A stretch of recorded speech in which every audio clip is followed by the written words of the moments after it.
जो पेपर में आ सकते हैं। अपना चेहरा ना उनकी आंखों में फिट करवा लो। अटेंडेंस 12 आ तो इम्पोर्टेंट सब्जेक्ट सीजीपीए कम रह गया।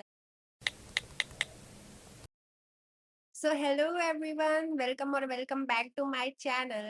So in today's video, I'm gonna tell you how I scored 9.47 CGPA in my first year of engineering and without studying 12 hours. Okay, so I'm gonna share a lot of strategies, tips and tricks in this video and what mistakes I made. Uh, जिससे मेरा CGPA कम रह गया like I think 9.7 I can score, but yeah, that's okay. I'm happy with my CGPA. So, बने रहना इस video में and let's get started. So first, let me introduce myself if you are new. Hi, I am Kritika Tiwari and I am a second year BTech student of branch Computer Science and Engineering at NIT, National Institute of Engineering and Technology, as you all know already. So first of all, I'm going to put a picture of my CGPA mark sheet here, like not whole mark sheet. I'm going to put that particular CGPA and SGPA photo. So you can see that I score 9.44 in my first semester, 9.5 in my second semester, and 9.47 for the whole year. So yeah, let's go on to the point. Firstly if you I just want to know कि आप एक regular student हो या फिर आप एक ऐसे college के स्टूडेंट जिसमें अटेंडेंस मैटर नहीं करती। सो अगर आप वैसे कॉलेज में हो जैसे मेरा है लाइक यहाँ पर अटेंडेंस इज एवरीथिंग और the most important thing. So I will share some tips for you also and for non-regular students too. So let's start with the ones जिनका कॉलेज मेरी तरह है, जिसमें आपको अटेंडेंस मैंडेटरी है like 75-85%. So actually basically what happen ना, if you are studying in a college where attendance is mandatory, तो आपको ना ज़्यादा से ज़्यादा क्लास में पढ़ने का ट्राई करना है, बिकॉज आपके पास इतना टाइम नहीं बचता कि आप वहाँ से आके फिर पढ़ने बैठ जाओ, एकदम पढ़े जाओ। अगर आप वैसे स्टूडेंट हो जो पढ़ सकता है 6-6 घंटे कॉलेज लेने के बाद 6-6 घंटे खुद से, तो यार फिर तो आप कुछ भी कर सकते हो, एनीथिंग। बट अगर आप मेरी तरह हो जो बिल्कुल भी इंटरेस्टेड नहीं है कॉलेज से आके पढ़ने में, एकदम पढ़ने ही बैठ जाए, so I will tell you how I score. So firstly मैंने क्या किया था कि जो मेरे डिफिकल्ट सब्जेक्ट्स थे like maths, physics and DSA, वो आई विल ट्राई कि उनके जो बेसिक कॉन्सेप्ट्स है ना, लाइक बेसिक जो एक कॉन्सेप्ट बिल्डिंग होता है वो मेरा कॉलेज में ही हो जाए। मुझे हर फॉर्मूला कहाँ पर यूज करना है, कैसे यूज करना है, वो सारा मुझे समझ आ जाए।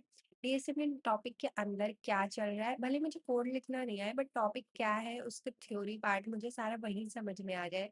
I will try that. And physics में ना बेसिकली लर्निंग पार्ट ज्यादा था, सो आई ट्राई कि जो भी चीजें है ना जो समझने वाली हैं वो मैं उसको वहीं समझ लूँ। जैसे कि सेमीकंडक्टर कैसे वर्क करता है ये मुझे वहीं समझ में आ जाए, बाकी बना के कैसे लिखना है वो I will study when the exams come.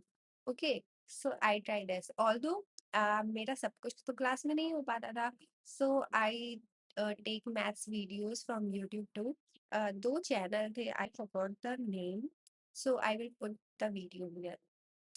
So you can see मैंने इनके से पढ़ा था मैथ्स तो अपना पूरा बहुत अच्छा पढ़ाया था। सो मेरा मैथ्स तो वैसे गया एंड फिजिक्स भी मेरा ऐसे गया। और जो थ्योरी सब्जेक्ट होते हैं ना वो बेसिकली आपके मोस्ट इम्पॉर्टेंट सब्जेक्ट कह लो, क्योंकि उसमें आपको बना के लिखना रहता है। सो आप जितना बना सकते हो ना, जितना आपकी थिंकिंग पावर है कि आप एक क्वेश्चन में 2 पेज क्या लिख सकते हो, लाइक व्हाट इज एआई को आप 2 पेज में कैसे लिख सकते हो। अगर आपने लिख दिया ना 2-3 पेज में बढ़िया से बना बना के, तो भी आपको नंबर मिल जाएंगे अच्छे खासे। बट एआई से रिलेटेड ही होना चाहिए, नहीं आप एआई में सेमीकंडक्टर लिख रहे हो, no no that's not at all. So आप ऐसे बना बना के लिखो, उससे आपका जो थ्योरी पार्ट है वो सारा हो जाएगा। ऑल्दो जिसमें पेपर नहीं होता, आई विल सजेस्ट उन सब्जेक्ट्स को ना पर्टिकुलरली आप क्लास में परफॉर्म करो उसके लिए। लाइक आप ना उनके टीचर्स में एकदम अपना चेहरा ना उनकी आंखों में फिट करवा लो कि वो आपको देखे और वो पहचाने, ओ ये तो मेरी क्लास का बच्चा है और ये पढ़ने में ठीक ठाक है या फिर अच्छा है। ऐसे इमेज कुछ तो बना लो कैसे करके कैसे भी, तो आपको वो ना इंटरनल और एक्सटर्नल नंबर अच्छे दे देंगे, सो उससे आपका थोड़ा-सा काम बन जाएगा। पीबीएल, वीबीएल में भी आप थोड़ा अच्छे से परफॉर्म करें, सो आपका उसमें भी काम बन जाएगा। ऐसे करके आपको ट्राई करना है कि आप हर जगह अपनी इमेज थोड़ी क्रिएट करो। क्लास में आप अपनी थोड़ी ऐसा ऑरा क्रिएट करो कि थोड़ा लगे कि नहीं, ये पढ़ने में ठीक-ठाक बच्चा है, इसको ठीक-ठाक नंबर मिल जाने चाहिए, सो आपको ठीक-ठाक नंबर मिल जाएँगे। अगर आपको टीचर जानता ही नहीं है या आपको कभी टीचर ने देखा नहीं या आपका नाम नहीं लिया अटेंडेंस के अलावा, टीचर ने आपको कभी पूछा ही नहीं हुआ यू एंड या आप उनके नजरों में कभी चढ़े ही नहीं, तो फिर वो आपको कैसे ही नंबर देगा, उसे पता ही नहीं होगा ना कि आप क्या।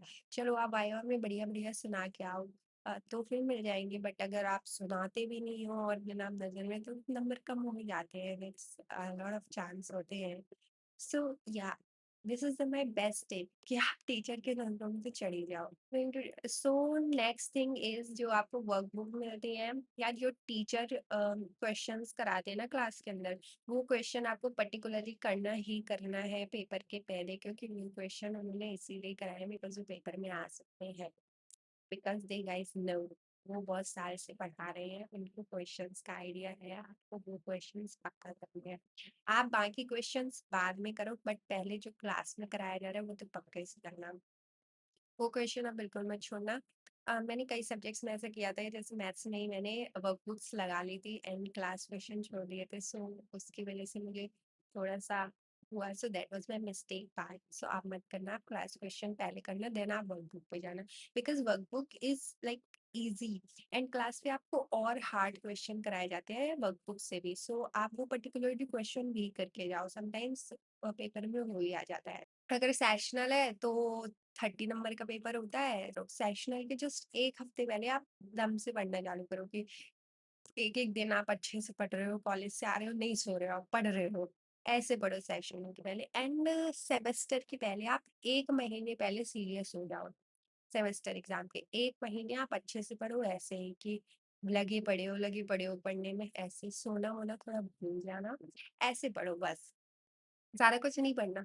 और थोड़ा बहुत आप चिल भी करो, बस पेपर के टाइम में ना थोड़ा सीरियस होके पढ़ो, ताकि जो आप पढ़ रहे हो ना वो आपको याद रहे, ना कि आप भूल जाओ। देन पढ़ने का कोई मतलब नहीं ना फिर, अगर आप भूल गए, सो ऐसे ही करके पढ़ो एंड पढ़ते जाओ एंड सोते जाओ, चेक करते जाओ, बस ऐसे ही आपका स्कोर अच्छा हो जाएगा। एंड अगर आप नॉन रेगुलर कॉलेज से हो जिसमें अटेंडेंस मैंडेटरी नहीं है, तो आप तो कभी भी पढ़ सकते हो, कभी भी छुट्टी मार सकते हो, कभी भी चिल कर सकते हो, कभी भी रिलैक्स कर सकते हो, यार you guys are so free, you can do anything, like क्या तो आप कभी भी कर सकते हो। So guys, I just want to add one more tip, that me and my friends, we all study together most of the time.